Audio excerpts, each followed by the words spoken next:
When this old mare was swept away in a raging flood, nobody ever expected to see her again. The flood hit so quickly that people didn't have the chance to prepare. Now, as the waters battered the property, the cries of the horses were ringing in their ears. And before they knew it, the oldest horse had been claimed by the torrent and was swept out of sight. In March 2017, nature struck Auckland in New Zealand with more than a sample of her fury in an event that left some areas devastated. Weather experts called the series of storms the Tasman Tempest. Building in the Tasman Sea, the outbreak of bad weather hit the north of the country with severe and highly destructive floods. Naturally, the National Institute of Water and Atmospheric Research, or NIWA, in New Zealand studied the storm, and one of its meteorologists, Ben Knoll, explained its findings to the NZ Herald. Warmer than average sea surface temperatures east of Australia contributed to the storm's strength and duration, he reported. In fact, the structure of the Tasman Tempest was similar to that of a tropical cyclone, Knoll added. The severe weather certainly broke records for Auckland.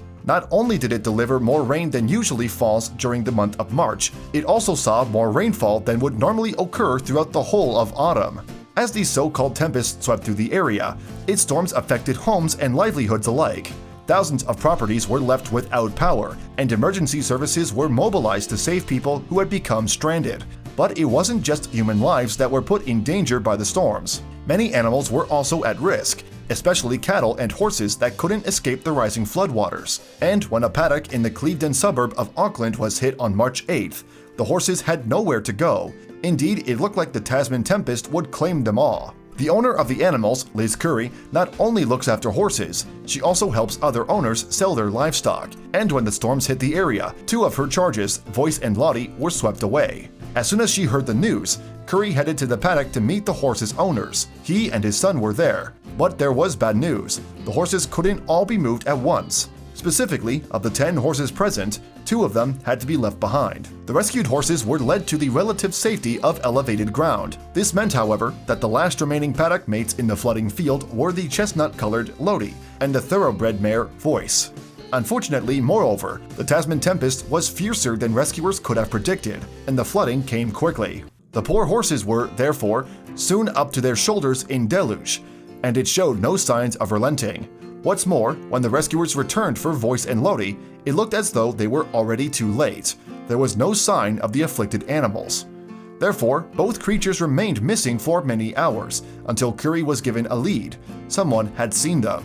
The horses were reportedly trying to keep afloat in the floodwaters. However, they weren't faring well. Lottie, the younger of the two, seemed to be in worse condition. Curry subsequently took her roommate and friend Crystal Hall with her for the rescue attempt and raced to the scene. When they got there, though, there was just one horse remaining, 10-year-old Lottie. According to stuff.co.nz, Curry and Hall reported that Lottie was a long way out.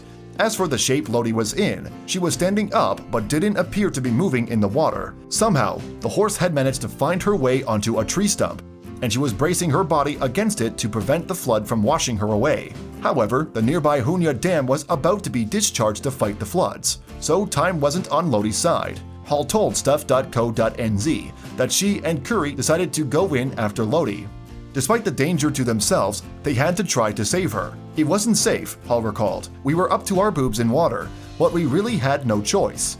And it was even worse for Curry, who has a self-confessed apprehension when it comes to water. In spite of the strong current, however, the brave duo did manage to reach Lottie, and she cooperated with their rescue efforts.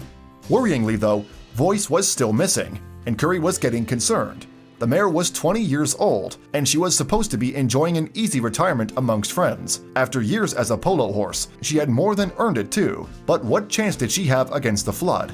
Well, Curry refused to give up on Voice, and soon a campaign spread across the internet to help find the missing mare. Both Curry and Hall were touched by the level of support that kind-hearted people showed them. They even had volunteers arriving from the city by car to join the search. Nearly 2 weeks passed, however, and sadly there was no sign of Voice. But then, suddenly, after 13 days, a horse matching her description was seen close to where she had last been sighted in the flood. And in fact, it was indeed Voice, virtually unscathed but very dirty and hungry. Curry told stuff.co.nz, "Where she came from, I have no idea. We've scoured every part of that river over and over again. She's obviously been stuck on a bank somewhere because she was a real mess." She is quite thin, Curry continued. She's obviously been somewhere with no food, and she's certainly needing a bit of care now. I think she might have just earned herself a very long retirement. Curry also thanked everyone who had been involved in the search for their help. We've had lots of happy tears. It's quite unbelievable.